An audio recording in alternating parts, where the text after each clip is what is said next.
السلام علیکم دوستانو، خو دې دو کې چې ټول به روغ جوړئ. امید لرم چې د صحت جامې به مو پتن وي.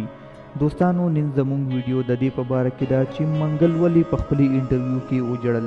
آیا دې نغمې پسې خفه دی یا نه؟ د دې نه مخکې دوستانو چې زه تاسو ته د دې په باره کې نور معلومات درکم، نو که تاسو زموږ چینل سبسکرایب کړی نه وي نو زموږ چینل سبسکرایب کړئ او په خوا کې ورسره د ټلۍ نشان هم ووهئ چې زموږ همدغه رنګې نوي معلومات د ټولو نه اول تاسو ته در ورسي. دوستانو، منګل وایي چې کله به موږ په کلي کې وو نو ما به چرګان پټول، او چې کله موږ چرګان پټول نو په دې دوران کې زموږ یو ملګری و چې هغه د دې په دوران کې ګرفتاره شو. بیا به موږ چرګان پټولو لا نور هم زور ورکو، ځکه چې خلکو معلوم شو چې کله به موږ چرګ پټ کو نو الزام به ټول په هغه باندې راتلو. منګل وایي چې زما دوکړو باجو سره ډیر زیات شوق و چې کله به موږ په مالت کې ډنګ واورېدو نو د ټولو نه مخکې به زه وررسېدم چې په دې باندې زه مور او پلار ډیر زیات وهلم او ما په دې باندې په شنو چکو باندې وال خوړلي دي.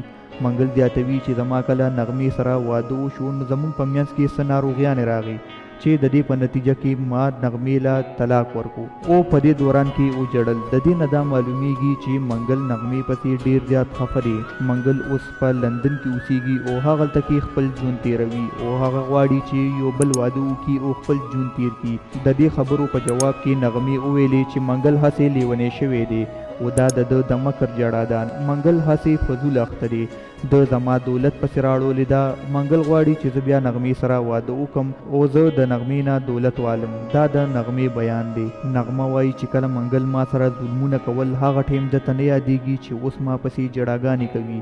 نغمه وایي چې منګل ما سره ډیر زیات ظلمونه کول، نو چې کله د ما له طلاق راکو نو ما ترې ښه په خوښه باندې واغستو او اوس دې ما پسې د مکر جړاګانې کوي چې زه د سره دوباره واده وکم او دې زما ټول دولت زمانه والي. نو دوستانو، تاسو د منګل په باره کې څه وایئ؟ آیا دا د منګل غلطي ده او که نه دا د نغمې غلطي ده؟ نو دوستانو، نن زموږ ویډیو تر دې پورې وه. امید لرم چې ستاسو به زموږ دا ویډیو خوښه شوي.